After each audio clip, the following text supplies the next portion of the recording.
What's going on, everybody? Hey, what's up, dude? What's up, dude? I guess it has to be said. Oh, sideways. Yeah, it doesn't what is the word? Orientate. Good old self. Damn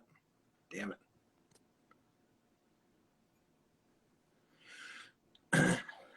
Hang on a minute. Let's come back in here.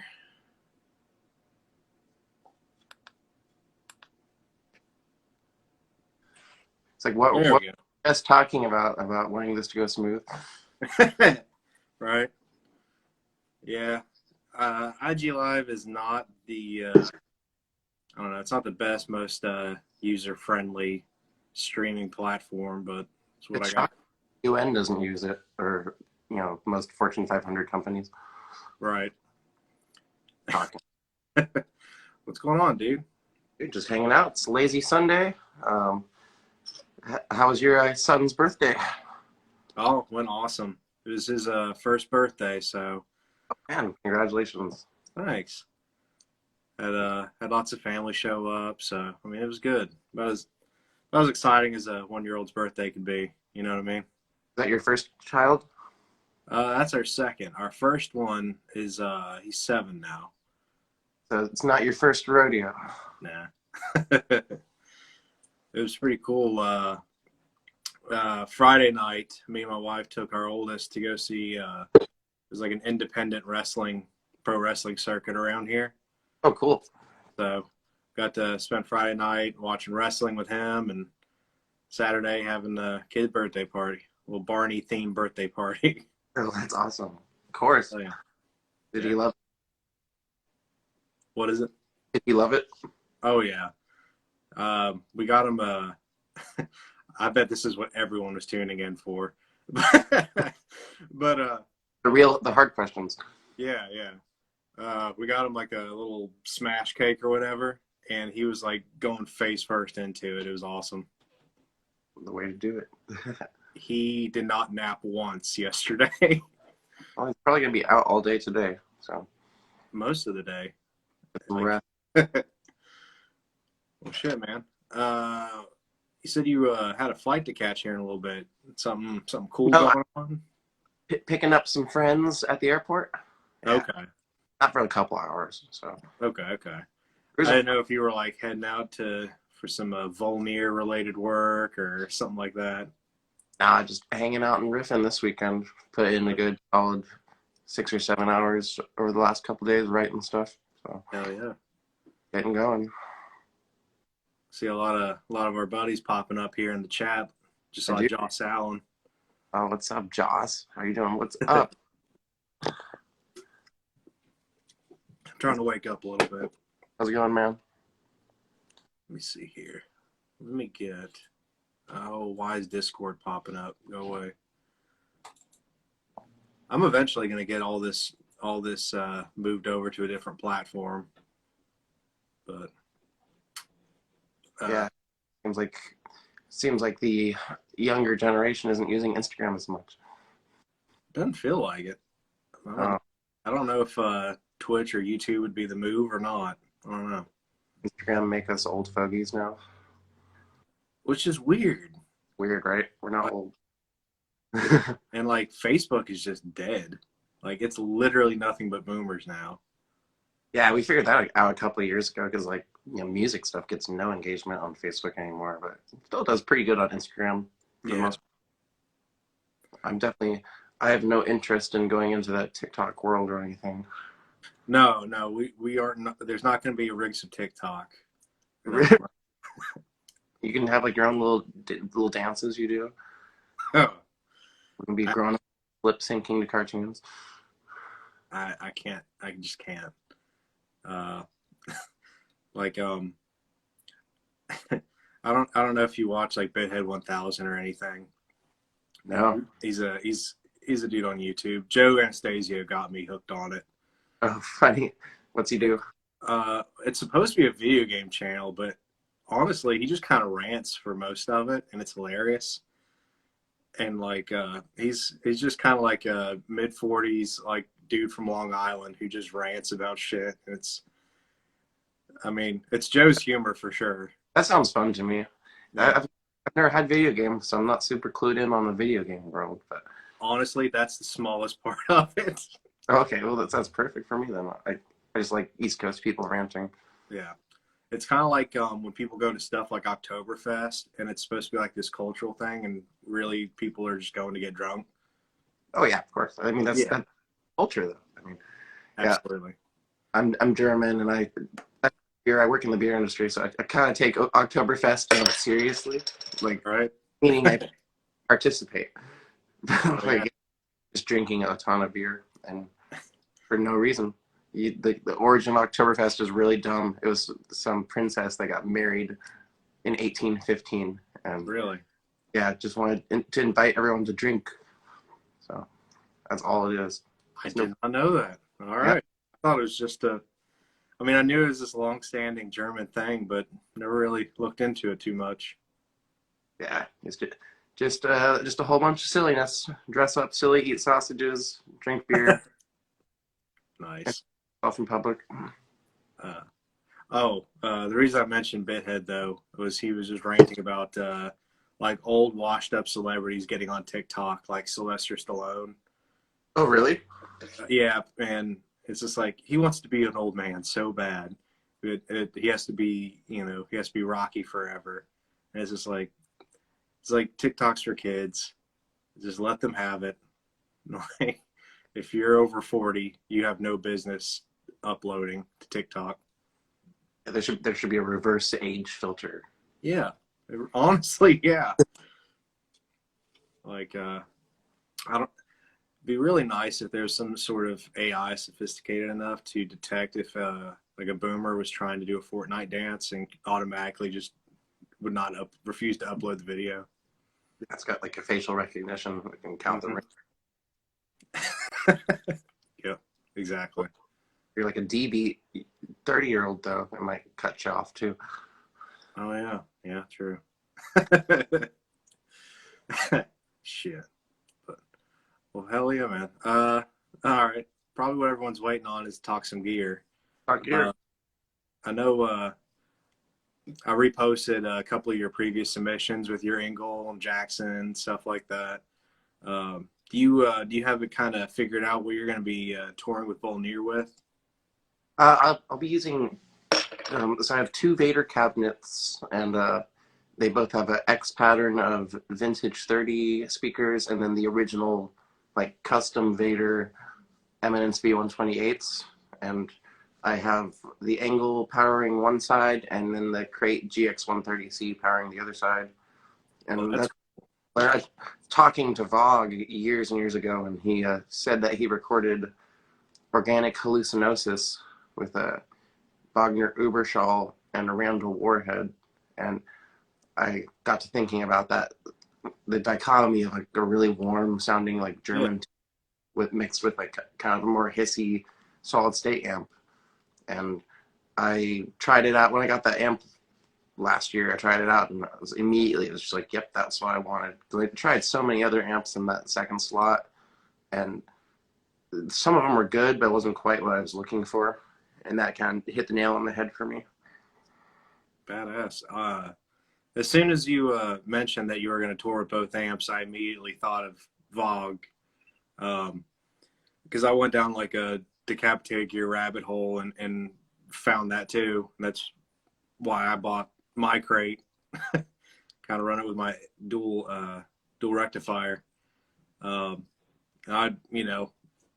He also used the Crate Excalibur at one point too. He also used Diesel Herbert for a while too, just Okay. studio and whatnot. Like he's definitely like one of my biggest guitar inspirations for sure. Like those early Decapitated records. Oh yeah. Both the lead playing and the rhythm playing are just so forming. And then I saw them years ago in like a sold out show at DNA Lounge and in San Francisco, and I was just blown away. He was doing the bi-amping thing. I was like, oh, that's interesting. All right. If I ever have a one guitar band, then I'm gonna do that. I have a long time later. Hell yeah.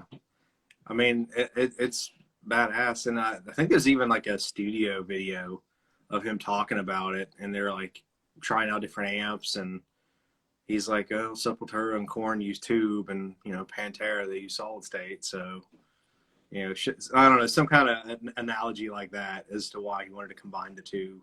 Well, we know he loves Pantera. Yeah. I think next time around in the studio, I'm gonna try out quad tracking for the first time, and so that way I can have both amps on like 4 separate tracks, and that should probably sound pretty beefy. But who knows? Usually in the past I've always just, strangely enough, just run straight into the angle, no gate, no boost or anything, just for the studio side of things. It's always worked out pretty good. It's like I have a very specific setting set and like speaker and everything that's I've used for everything in the past. It just always works out. I mean, I'm sure the majority of people would agree an angle doesn't need a boost anyway. I mean, it's better though. I use boosts. I use the Burning Spirit from Lone Wolf, and Joe literally just popped in here. I use a lot of his pedals. The Burning Spirit like really changed my tone quite a bit. That's a pretty integral part of my tone, along with the block. Like if I can only have 2 pedals, it would be those pedals. Like they just work so well. That blockade doesn't kill any sustain whatsoever. You can have it set so it clamps shut immediately, and like you can do that at the same time. You could just like hit the guitar and it would feed back and ring out and not stop until you touch the guitar. So, pretty impressive piece of gear. Nice. But it seemed like a lot of people put out really badass gates at this all at the same time. It made it really, really difficult for me to shop for one. Yeah, totally. Like the past year or two, I had the Zool before I had the Blockade, and Yeah. it was pretty good. But like the one knob thing was really limiting. Oh yeah. Yeah. I've got a Michael Klein ball gag now, but I'm wanting to kind of do 2 separate boards for 2 different kinds of setups. So I think I may pick up a Blockade as well for I guess probably my bigger, more analog board. But I don't think you'd regret the purchase. I had one of my friends buy one recently, and yeah, they're pretty pricey, but he's been super happy with it. And like the newer one has the 4 inputs, so like you don't have to have the splitter. I got the older one that needs the splitter, so it's just way more user friendly. okay, I probably want that one then. They don't make the old one anymore, so Oh, yeah. okay. Joe's a genius when it comes to the metal gears. Yeah. First pedal maker I've ever that like really focuses on like what I play. Absolutely. Yeah. I notice he's really good on not like settling on anything either. He's always trying to make his shit better. Like he's always trying to figure out some way to improve upon it or add like more useful features or just make it make more sense. Yeah, he's always pushing the envelopes of that stuff. Like especially like some of those like seeing that left hand Wrath Deluxe and whatnot. It's like got so many damn knobs on it. It's like who needs that many knobs? So then you watch turning them all. It's like okay, I get it. Yeah. I have an amp that has like 30 knobs on it. Never have too many knobs. Except when you have the old like Marshalls with the 6 knobs, that's all you need. Yeah. Got that. Happy with it? What is it? You got that crate. Have you been pretty happy with it? Yeah, it's pretty cool.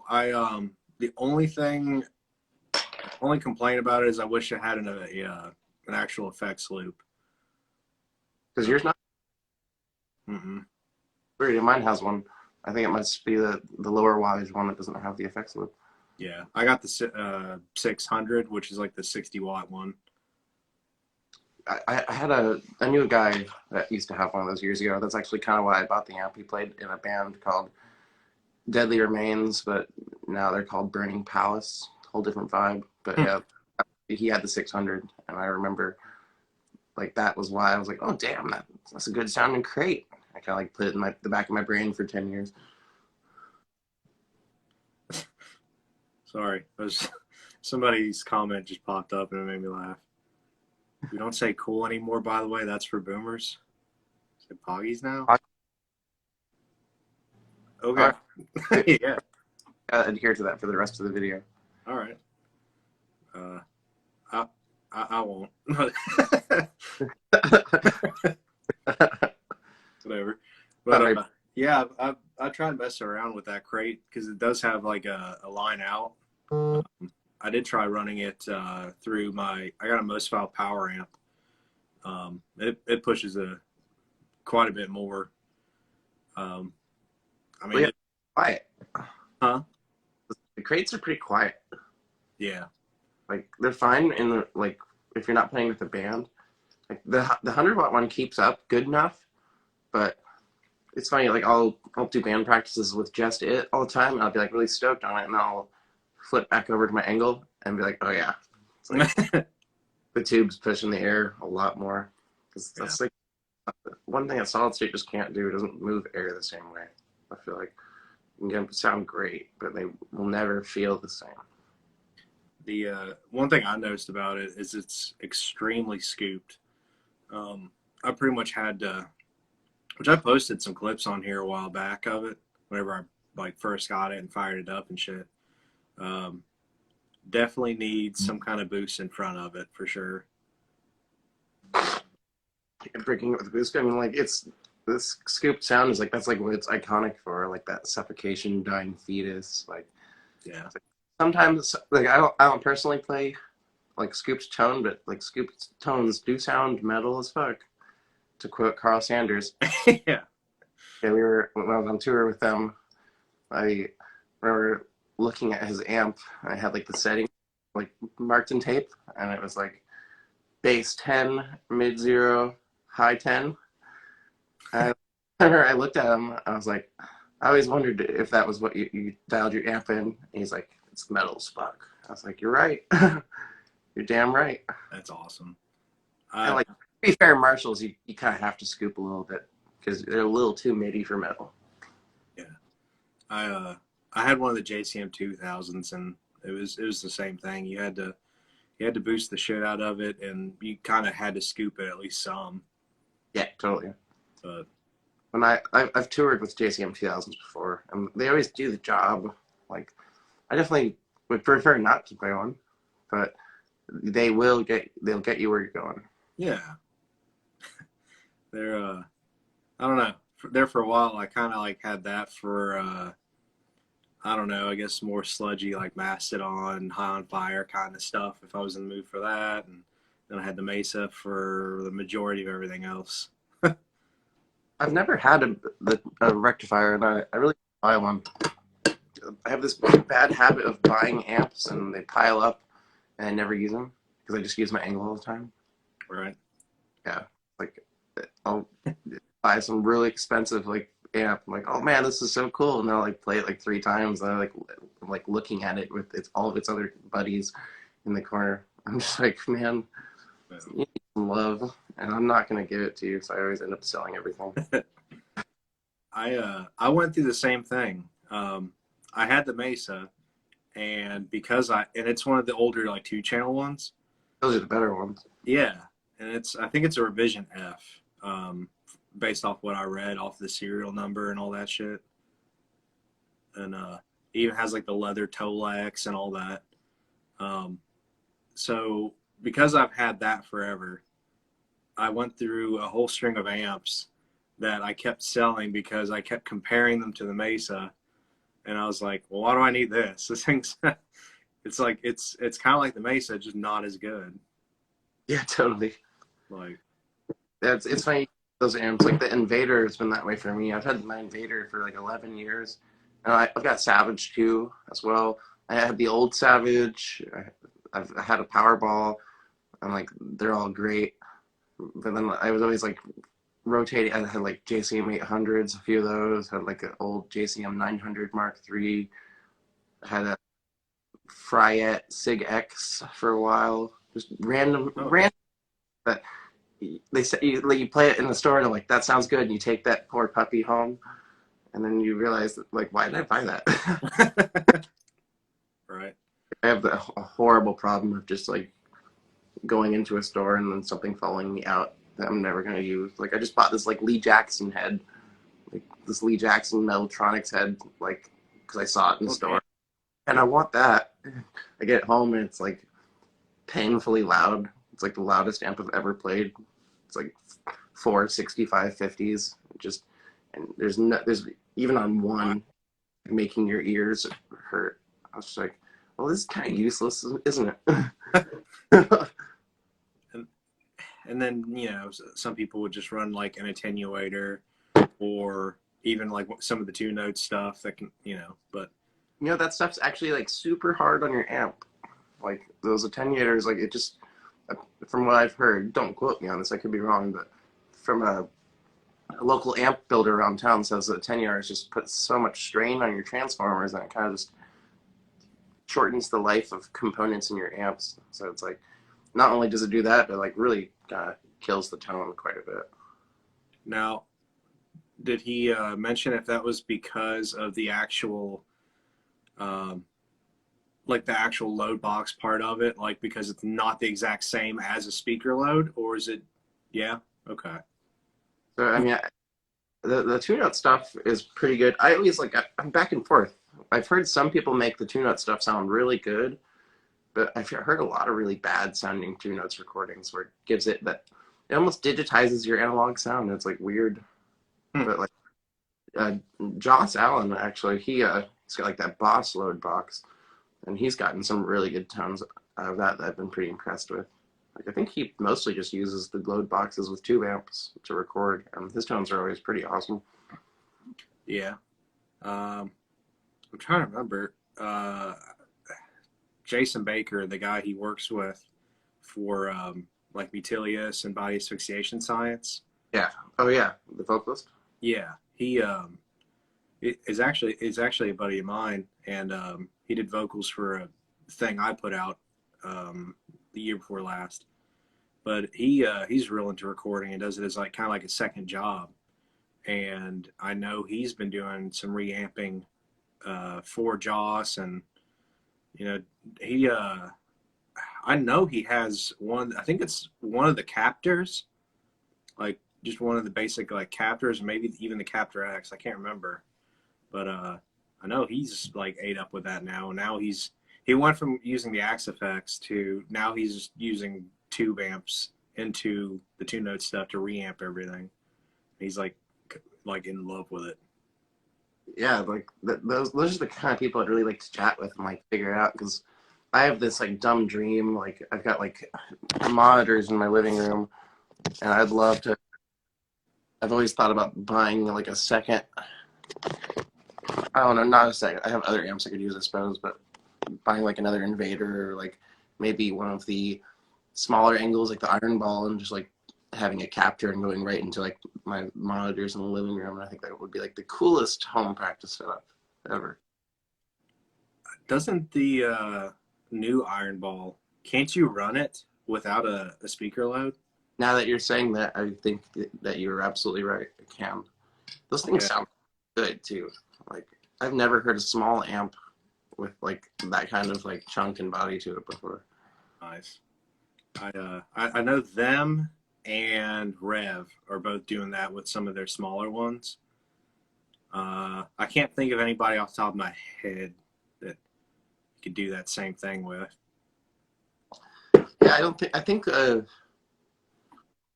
saw someone that had the ability to do that, but I can't remember. But like the Angle and the Rev for sure. The Rev, I think Rev was like one of the first people I saw do it. My friend has D2s. Yeah, it definitely does that. oh It's yeah, good L platform. that's awesome. It sucks that it's like I love hearing big loud amps all the time though. Times when I play shows and like will dump gear at my house instead of at my studio. Like I'll just bother my housemates for a couple days by playing the Angle in the living room. And it's terrible for them, but it's like so awesome sitting on your couch getting blasted by 100-watt tube amp.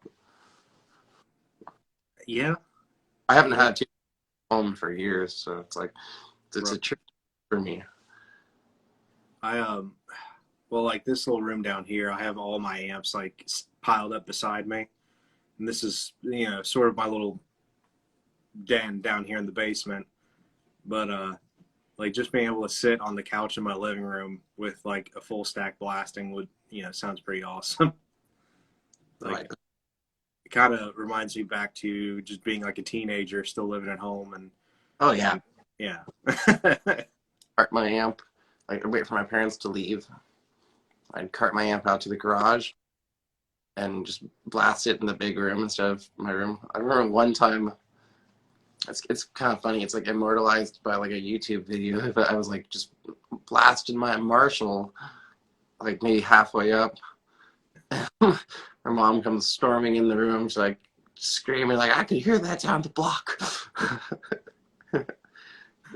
So mad. I was just like, uh-oh. There. I've actually stumbled across a bunch of your YouTube videos. The Crypt.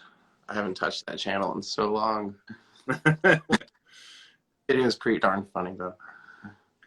I did watch that one, and it was funny, but kind of made me sad at the same time. The other one's kind of just sad, but the yelling one's funny. I'm good with the good. I'm all there for kid getting yelled at. I deserve that for sure. Yeah, it was pretty good. But well, dude, I mean, you've come a long way from getting yelled at. Yeah, totally. So, like, what are the current plans and standing with Vulnere? You guys working out tour plans or?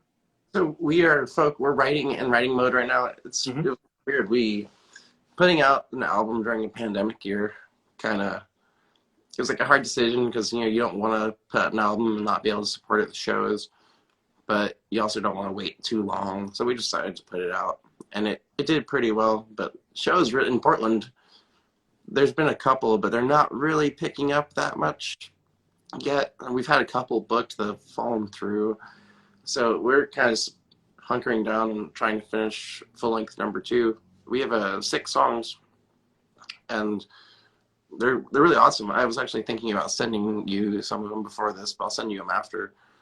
But a little bit different direction, but not too far off. Like, I'm really excited about the new material, like more than anything. And I just did a bunch of writing this weekend, so hopefully we'll be up to 7 songs like this coming week. We want to be able to record and have it out by like maybe spring next year. Oh yeah. And then start like Vulnere's probably never going to be like touring a crazy amount, but we'd like to do like maybe like 2 good ones a year. I think. Yeah. Us because we all have jobs and whatnot. All right. I do like touring all the time, but it is also nice to be at home and maintain your friendships a little bit. I can understand that. The last several times I've got with people to jam, and there was like a potential for a band, I was kind of straight up with them, like, I'm not touring. I'm just a little, I don't know. For where I'm at with my life, it's like I'm past it. Not like I'm above it or anything by any means, but like I want to be home with my wife and kids. You know what I mean? Totally. That's your life now. Yeah, your family. For me, I would like if the opportunity arose for something that I wanted to do, that'd be back out on the road touring all the time. I would probably do it, but I'm not like in a hurry to rush out back there. Yeah. I do like being on the road. Like I do like that lifestyle and whatnot. Like music is what I've put my whole life towards. So it's like that's always kind of priority number 1 in my life.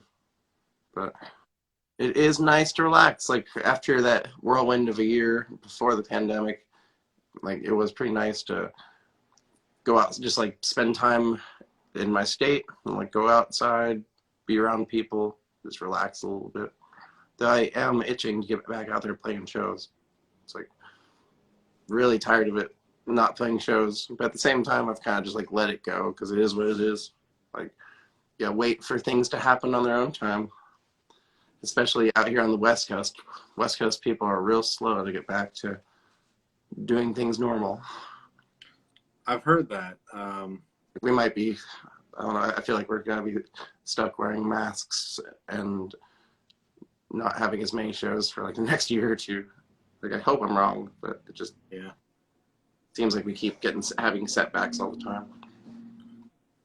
Well, I haven't looked for a while, but last time I checked, more towards like I guess the East Coast, more specifically like the southern half, like Florida and all that, those states. It seemed like they've been a lot more liberal about mask mandates and all that, and their numbers are way worse. Yeah, give and take. Me and my friends have talked about it. It's the give and take. It's like it's annoying, but like the proof is kind of in the pudding a little bit. But I don't know. Like, it's just all, the selfish thoughts you go through as a human being. It's just like, man, I've been vaccinated and I've taken care of all my shit. So it's like, I'm kind of at the point, it's gone on so long, I'm kind of at the point where I just don't care as much anymore. I do care, but I get stuck in my head about how, like, we can't do this forever. You kind of have to, you have to start living life again at some point. Right. I'm I'm sure there are some followers that probably weren't too stoked on that, but sorry. And also, a lot of people have been asking about the other band. So Yeah, I think a lot of people, like we were discussing, are still not privy to the news. So would you want to clarify for them? Just go ahead and get that, address the elephant in the room, and then we can move on with it. I left Vitriol. There's no bad blood. Just wasn't the best fit, and I wanted to work on Vulnere more. So kind of that's that. No bad blood. We're still friends. Still support those guys to death. It's just I'm not working with them anymore. There we go, and that's it. No bad blood. And I mean, I'm seeing them in 2 weeks. What is it?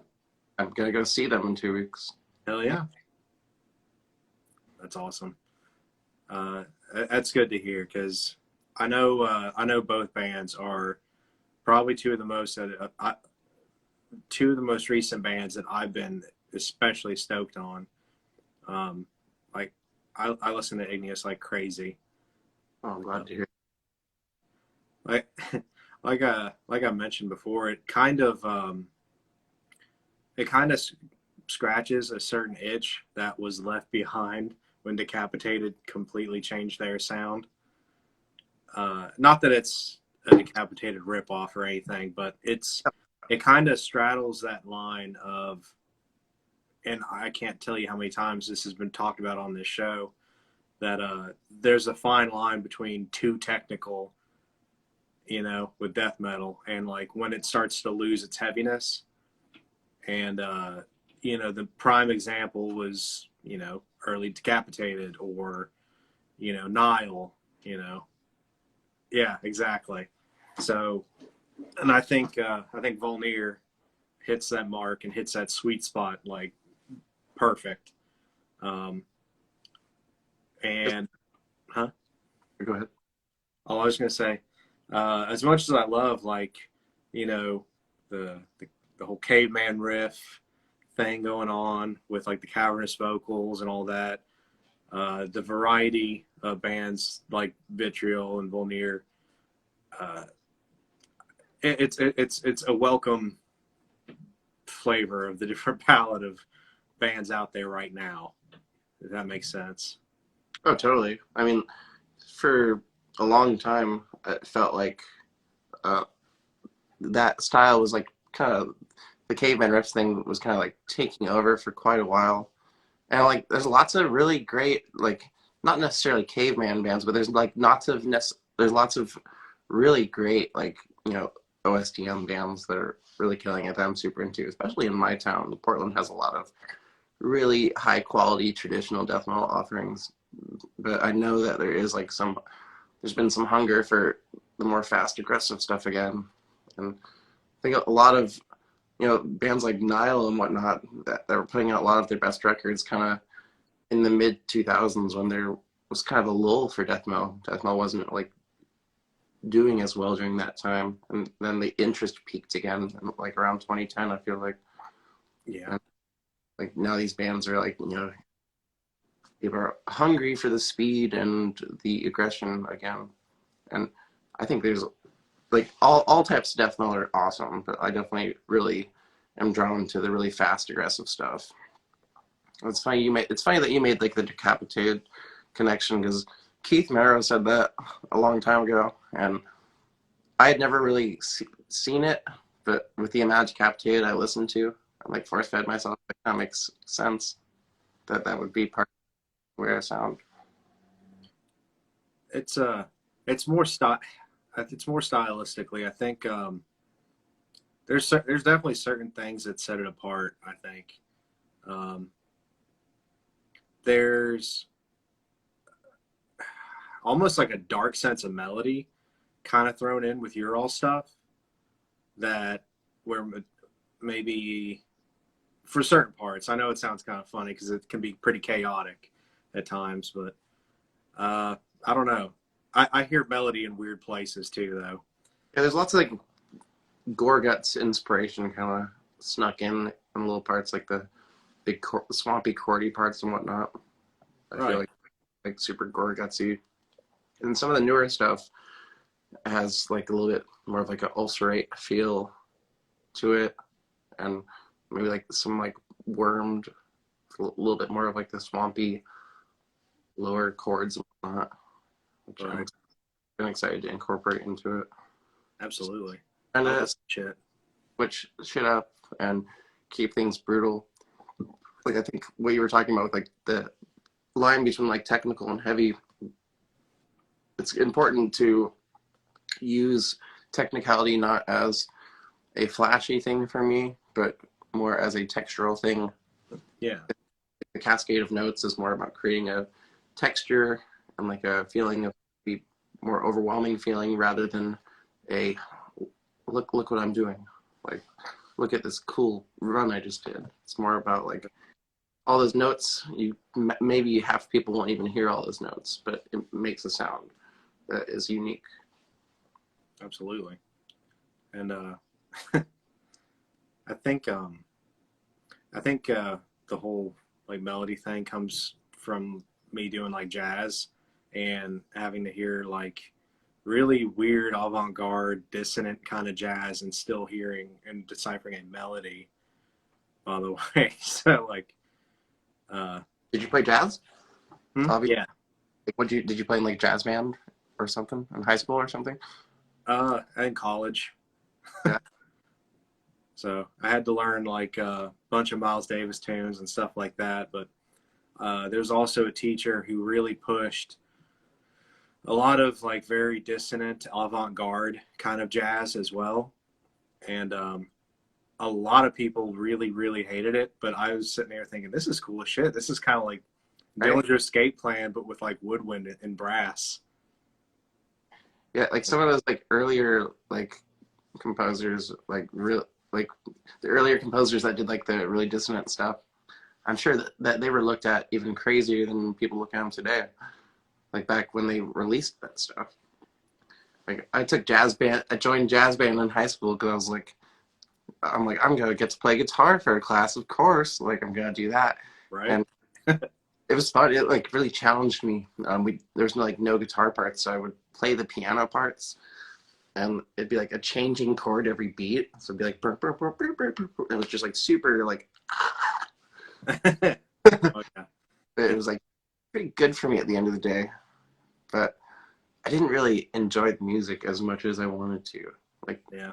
definitely I love classics like Coltrane and Miles Davis, a few others, but never really like spoke to my heart or anything. Just like Yeah. I wanted to play guitar at school, so I played guitar at school. Exactly. Um, Listening wise, I think if I'll listen to like some of the fusion guys like Sean Lane and stuff. Uh, well, he's borderline fusion, like Aldi Meola and stuff like that. Thing. Huh? So I love him so much. Oh yeah, yeah. But the chat's getting weird. Sorry. Okay. I just like randomly see weird things out of context and it throws me off. Some stuff going on. I'm mostly ignoring it, but I like scroll through every once in a while. I'm scrolling through right now. I'm reading your thing. But Oh, yeah, I know what you mean. It's really hard to get into bebop, and then in like a few hours later, you got to go for band practice with your death metal band. yeah, exactly. You know what I mean? In high school, I was in a band called Logistic Slaughter, which they just put out a record recently. It's awesome. I hope everyone will go check it out. But yeah, like that was like my first death metal band or whatever. Like I had my own band with like classmates that was like super confused because it's a high school band and everyone doesn't really know what they want to do. Yeah. But like Logistic Slaughter was like the first like serious band I joined, and that was kind of like what taught me my brutal death metal chops. So doing that on like after school, going getting picked up by the guys and going and rehearsing in Oakland. We like rehearsed in the same practice space. Like I think Matt Pike was in the same practice space at the time. We were all like That's cool. 16-year-old kids, and you'd see Matt Pike just walking by. You're like, oh hi. It's awesome. But so did you guys have the standard brutal death metal / slam trash can snare? Not quite, but somewhere in the middle, like just a really tight snare. He was the first person I knew that had a pork pie. If you know what those are, it's like pretty class. I think a lot of people use them now, but it had like I remember it had like 23 holes in it or something, some weird shit like that. Oh, But okay. super poppy sounding snare, and I think he messed around with two snares here and there, like having one snare that was like deeper and one snare that was higher, which Hmm. is actually more common than you think in the brutal death metal world. Like, but yeah, I mean, I definitely like a poppy snare, like not too poppy. Like the Vulnere album's like a good example of like the middle ground. Right. Get a little bit of ring to it. I mean, I love brutal death metal. I can't lie. Like growing up in the Bay Area of California, where all that stuff is going on, like around me, like it's a pretty awesome environment to grow up getting into metal, cutting your teeth into metal. Who's some of your who's a couple of your go-to brutal death bands? Gorgasm, Severed Savior, Defeated Sanity, obviously. Yeah. Inveracity, big one for me. Disavowed is one of my favorite bands in the whole world. Um, of course, the first Decrepit Birth album is like one of like the most influential records I've ever heard in my life. Yeah, that's sort of the world of things that I like. Or like one of the first. I didn't know I was into brutal death metal yet, but like some of the shows I went to, there was like this band called Flesh Consumed that's not around anymore. But like I was seeing them and a band called Colonize the Rotting that's also not around anymore, and a few others. I think Archaic too back in the day, and Great like, band. it's like whoa, what the hell is going on? I'm like, this is crazy, like crazy technical, but not the same. I'm just like punishing music, and I went home and some CDs, and that kind of forged like forward that I guess I was gonna listen to there. Joe just asked, y'all ever heard Muppet Babies Infested with Rabies? Of course, classic. Thanks. Thanks, Joe. We can put it on the projector behind us. Yeah. My favorite film. I thought about doing something. I ended up putting up a banner, but I ought to do something like that. Get like a green screen. Yeah. You like shift platforms and you have more capabilities to do stuff. Get like a green screen. It could be like the Adult Swim. Have like fish like swimming Yeah. by. I was like thinking It'd be awesome. like, I one of my favorite Love. ones was Morbid Angel playing the fishbowl. Yeah, dude, it's so awesome. And I think Fetus did it too, right? I think they did. I Oh, need to go back and look again. I would love to do that. Hey, maybe that can be a goal for Vulnere if Adult Swim even still does that. We can quit. We can quit after that. It's like made it. Like what else what else can you do?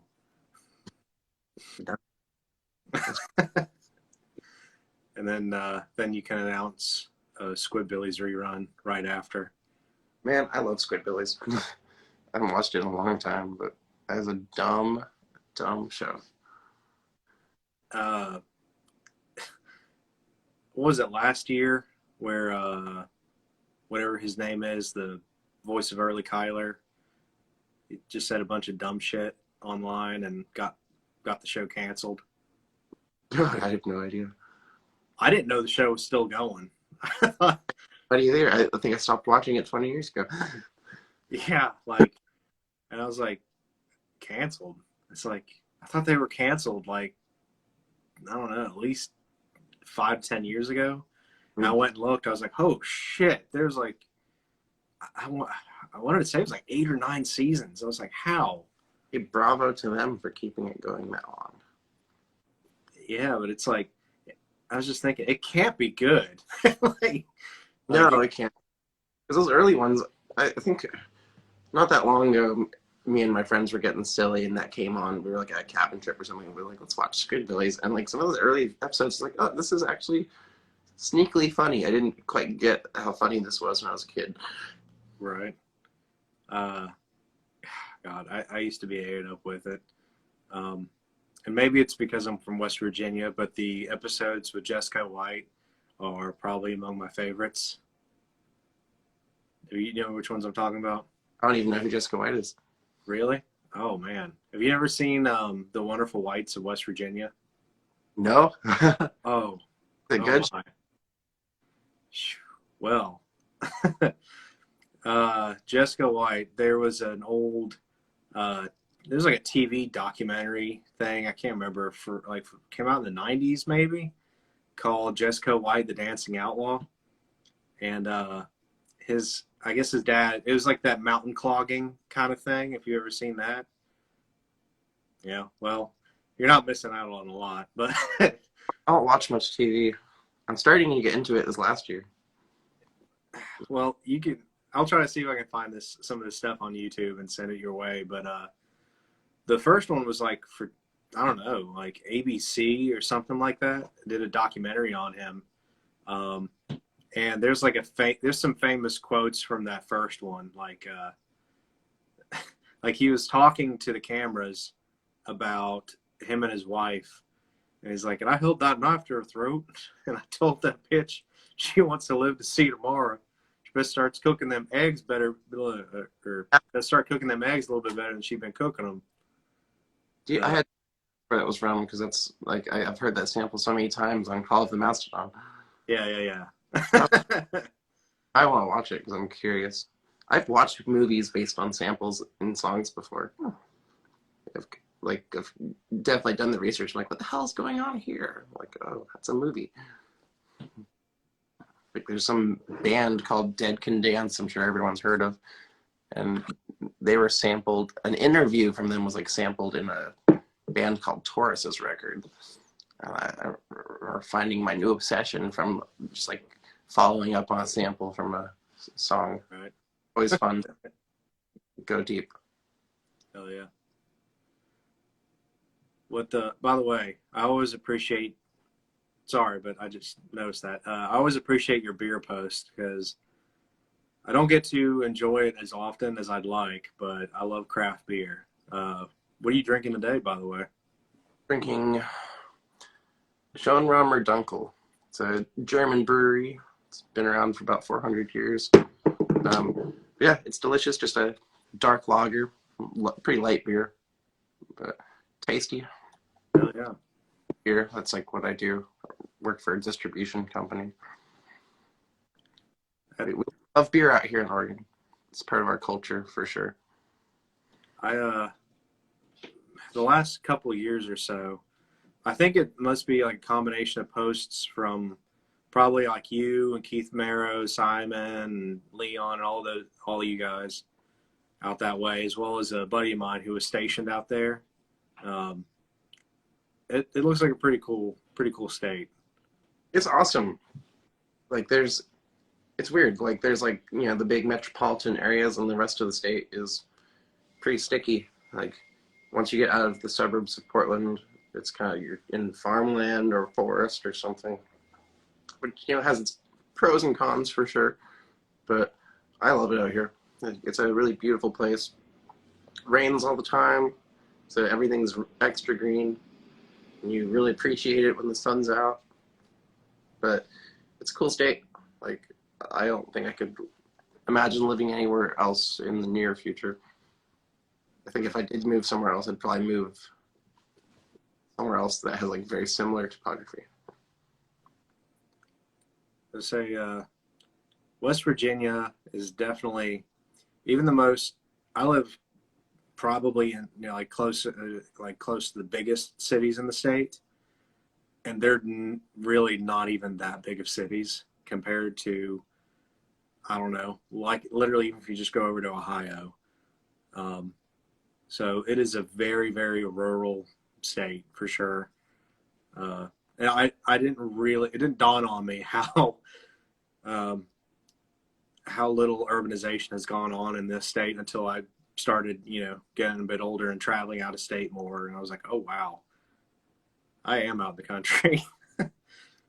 Oregon was like that for a long time. And like now we're starting to develop a lot more and starting to see those changes. And that might happen. You guys might be the trendy state at some point too. Who knows?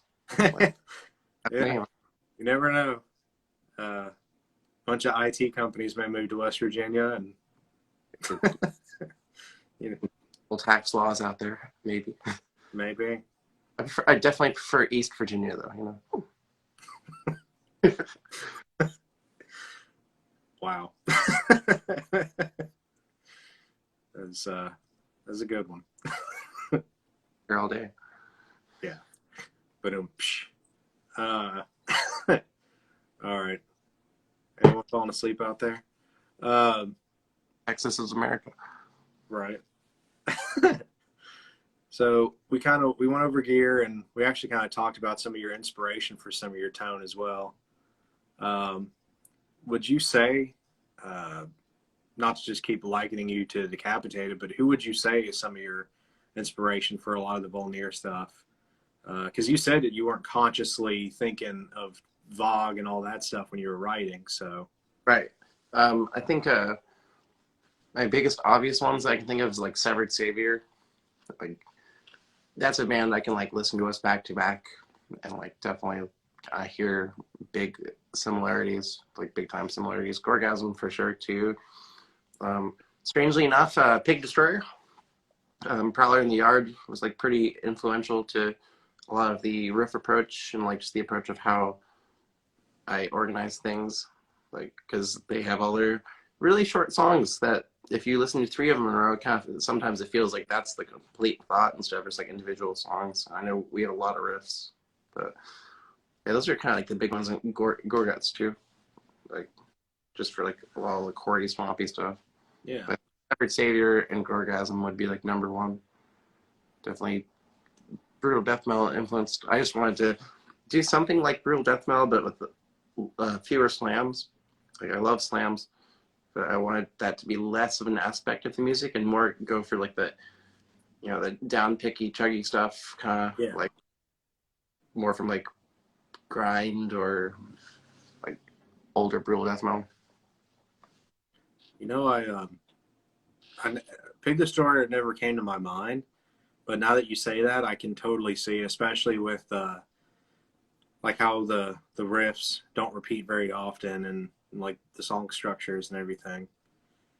I mean that Acid actually, huh? like guitar is like pretty insane. Like he's a riff master. He's just like throwing so many cool riffs out all the time. Like just the attitude he plays guitar. Like I really appreciate the like punk and grind attitude towards music. Like just playing fast and not worrying about everything being too perfect. Like obviously trying to play to your best of your abilities and whatnot. But I think when feeling can override like hard, rigid mechanicalness, that's like something I really appreciate. Yeah. What do you think of the last Pig Destroyer record, by the way? I didn't really dive into it too much. I listened to the singles and didn't really follow up after that. Like I should. I've thought about doing it a few times, but it always just kind of slips my mind. And I guess I'll probably do that today. But I yeah, was I was kind of in that same boat. I haven't really been wowed by anything since like 38 counts. Like that was probably the last one I really was super into. But Right. I really like Prowler and the Yard quite a bit. There's definitely some bangers on Book Burner for sure. Yeah. But It's a good song. It's like it's a different band. It's always jarring because every album just seems very different. Yeah. I like when bands do that for sure. Like, but at the same time, that's like the risk you take when you change your sound dramatically. Is like you always risk alienating certain fans. Right. There's nothing wrong with that. It's just you kind of splits your camps a little bit. Yeah. The thing that bums me out is when bands do make really cool progressions and you get excited and like they'll just keep changing and then like 4 albums in a row or something. You're like, oh my God, it's like how the fuck are they gonna top this one? And then they just kind of stagnate and then they just kind of keep going on the same thing for a while. And on the other token, there's bands that just keep putting out records that are, how'd you do it again? Like, you just did it again and again and again. Like Death Spell. Like, to keep putting out records and they keep being amazing. It's like, how are you doing this 10 records on, you know? Yeah. So some bands somehow magically never go stale and they always have fresh ideas. Nile is another like. And Niall's like a perfect prime example of that. Like that last record kicked ass. And I'm really excited to hear like the new stuff. The little quick promos that Carl posted the other day have me really pumped up. Because Niall's like, I think they were the first death metal record I thought was Niall's Annihilation of the Wicked. Nice. I love that band so much. Like, when we got that tour with them, I were like running around in circles about it. Like literally. I can imagine. It was Hate Eternal and Nile, right? Yeah, it was just a really cool thing. And I was actually pretty late to the party of Hate Eternal. Like I didn't start listening to them until like maybe 5 years ago. But like I was really big fan at that point. And Eric is just a class act. All the Nile guys are class acts too, but just really cool, supportive people to be around. It was just a cool experience. Like lots of great experiences touring with Vitriol. Oh, I can imagine. I mean, you guys played some killer shows. I saw you all open up for Cattle Decap, and Atheist. That tour was awesome. Like I had a great time on that tour, and I also felt like I was like really playing very well on that tour too. It was good people. The Cal guys and I became pretty good friends. I was just hanging out with Bell last weekend down in San Diego. Nice. Quality human beings. All the Atheist guys are really cool too. Like being in the same room warming up as the Atheist guys, just like, man, those kids are so good at guitar. Like, I don't know why I said kids, but they are insane. Like they're both all three of the string instrument players are all like music school like graduates that chose death metal. Watching them play is just dizzying. Oh yeah, for sure. I love the the eclectic lineup of that tour too. I mean, because then you also had Author and Punisher, and I feel like everybody needs to go see that dude live at least one time. He's awesome. I was like familiar with them beforehand, and I was like pretty excited to like see them. Yeah. I wish the whole tour, but yeah, he and I would get wine some nights. We'd be like, all right, where are we going to get wine? And that's cool. Go drink wine after our set. Nice. He's like super nice guy. I really like some of that industrial music quite a bit. Oh yeah, it was weird. I never really got into it up until maybe a few years ago, and because my wife is such a huge like Godflesh fan, and I was like, man, samples, I don't care. But she just kept pushing on me, and eventually I was like, you know what, this is pretty cool. There's one Godflesh record that I fucking love. It's World Set Under Fire or something like that. It's like a red and black cover. I don't know. It's not one of the classic albums, but it's really heavy and pissed off sounding. Sounds awesome. Yeah, I'll have to dive into that. Like my knowledge is like super like base level. It's like what I've heard with like my friends and whatnot. But I think the music's really cool. There's this band called Three Teeth. They have this album called Shutdown EXE. Mm-hmm. What's cool, like they do like they've got guitar and drum, like real drums and guitar and everything. That's definitely just an industrial band. I guess if it sounds anything kind of like what Tom G. Warrior did, like from the Monotheist record onward into Triptychon, I guess that's technically industrial, but I guess as long as it's kind of leaning towards maybe that kind of camp of it, Totally. I get pretty into it then. But like my toes got dipped in by like the loose like the goth and like synth pop world because some of that stuff always kind of like crosses over with each other. yeah, I like the dark aspects of certain industrial. I like it when they try to make it sound dark and evil rather than just being like a weird, fun dance drug. yeah, yeah. On that note, my wife did get me into Cold Cave and like trying to show me like some dark wave bands and stuff like that. Yeah, Cold Cave's one I never like not on purpose, but never really listened to. Do you like it? Oh yeah, it's cool. It's not something I listen to all the time, but like once I've gone through like 5 death metal records and I'm ready to hear something a little different, I'll put on that or like like classic country or like honestly like the past week, the YouTuber Rick Graham. Yeah, that guy is insane. Yeah, I was listening to his album like a lot this past week. Just really mellow guitar music. Yeah. He's like really versatile player. Like, oh, for sure. I don't know. I think he might be one of the best guitar players in the world right now, for sure. It is pretty insane. Like, just some of those videos where he's just kind of letting loose and just trying to do a crazy run just for the sake of doing a crazy run.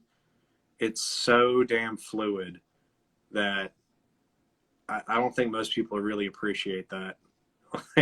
Like his level of finger independence and like it's like I don't know, it's insane. Like he is a goddamn inspiration. Yeah. And prior and building up to that, I was on a kick with like Frank Gambale and Chris Poland as well. Poland, yeah, I'm a big Chris Poland fan. Like I recently stumbled across someone isolated all of his guitar tracks from he sells. Oh wow. Blown away. All the solos are so cool. So different. Oh yeah, I was never like a huge Megadeth fan, so it was never something like I bothered to like dive into super analytically. But when I heard those solos isolated, I was like, hot damn. It's like he knows how to pick lead guitar players apparently. Oh, for sure. I have a hard time. I think within the context of Megadeth, I think I like Marty Friedman better. But just on average, as a musician, I think I like Poland better. I think exactly the opposite. I think. Yeah. But like the same sentiment. Like I think I like Chris Poland's style better, but I think Marty Friedman's like probably a much better guitar player. I mean, I have a Marty Friedman guitar, so I like Marty Friedman. But oh, Friedman's a better musician for sure. not that Poland's a slack or anything, but No. If I were to listen to Poland and his solo stuff versus like Marty and no, Inferno was a really good record. I forget about that sometimes, but I don't know. I'll listen to like Ohm and stuff like that, or any of Poland's jazz stuff, probably more often than I would a lot of Marty's solo stuff. Yeah, I kind of rarely dive into a lot of those guys like solo guitar music because it is really cool and impressive and whatnot. It doesn't really sing to me too much. Like, it's just I get it, but it doesn't do anything for me. I think That's fair. And Al Di Meola would be like, exceptions to that rule. I really like Greg Howe too, but even sometimes I'm just like, when they start getting into the weird like drum solos and stuff, I'm like, all right, I'm done. Right. Like it's cool and impressive, but just I don't know. I don't find myself reaching to hit play on that stuff very often. I want some aggression in my music. Right. That being said, the Friedman era Megadeth is about the only Megadeth I ever really listened to. Yeah, rest in peace, Rule. Yeah. Great. It's hard to beat that lineup. You had obviously you had the two of them. You had Ellison. You had Menza. So I mean, you can't really beat that. No, you can't. It's like a lot of the other music outside of those two records, that and like Peace Sells for me. I'm just like, some of it doesn't really do it for me. Like there's some weird stuff going on. Yeah, definitely. I'm definitely like Team Metallica when it comes to OG thrashers. So, kind of going back to the more old school, who would you say actually got you started playing guitar? James Hetfield. Hell yeah. That's like why I have the Explorer. I've had like lots of Explorers because I really liked Metallica and James Hetfield, and actually really liked Mastodon was pretty important to me early on. Funny enough, like some of like the really technical like chording and whatnot that they employed in their early music really cool to me. Like I have a copy of Remission on the wall. Oh, nice. Yeah. Did you ever have the Workhorse Chronicles DVD? No. I picked that up back when we had an FYE around here. I picked that up a long time ago. It's like a compilation of, there's one or two pro shot performances, but for the most part, there's an awful lot of like camcorder quality live shows and stuff like that on it. I think I've seen some of those on YouTube. Oh, I'm sure. I mean, I get a lot of it's not the best quality at all, but it's kind of cool. It shows them back in like their VFW hall days and stuff like that, I think it only covers up to the Leviathan years. Like it was real early on. And I think some of the only really good quality performances, there's one of them at a festival playing Mother Puncher. I know that one's on YouTube. And there's I want to say, damn, it's one of the songs off of Remission. I think it's, I don't know. There's them playing Hellfest though, but there's one, I think it's the song Joseph Merrick, where it has like this really wacky fucking chord that Brent's like arpeggiating on like a kind of a clean tone. Yep. Yeah. I know what you're talking about. That was the first thing that popped in my head though, was just that the close-up shot of him doing this weird spider-like chord for Joseph Merrick whenever you said the complex chords. Yeah, some of their chords are crazy. Like we're learning. That was like what I would do early on in guitar playing. Is just learn riffs or stuff here and there, like by ear, by what I was listening to, and we're like learning Trilobite and a few other songs. Yeah. It's like they have got some weird stuff going on where you're like holding out chords and changing them with other fingers and whatnot. Just really weird, cool finger independent stuff that I thought was really cool while still keeping a really dark vibe to it. Oh yeah. I don't know. There's a little part of me that it's kind of like, for me anyway, because Mastodon was a huge band for me as well. Um, it does make me a little sad just knowing that we'll never get those kind of records from them again. Never again. Yeah, it's just like Metallica. Like they don't have it in them to do another Ride the Lightning. You know what I mean?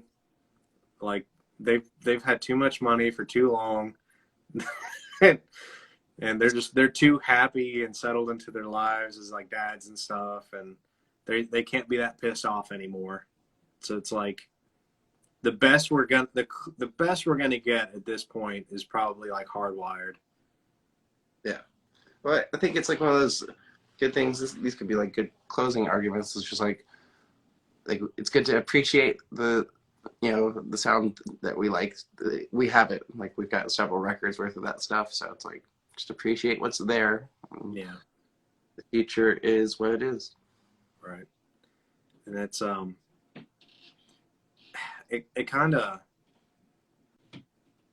so like one of the most overused arguments these days, especially like a lot of YouTubers that are, I think, just trying to get like clout maybe, is calling like the entire generation of metal at this moment, just saying that they're all copycats and it's just the copycat generation of bands. And couldn't be less true.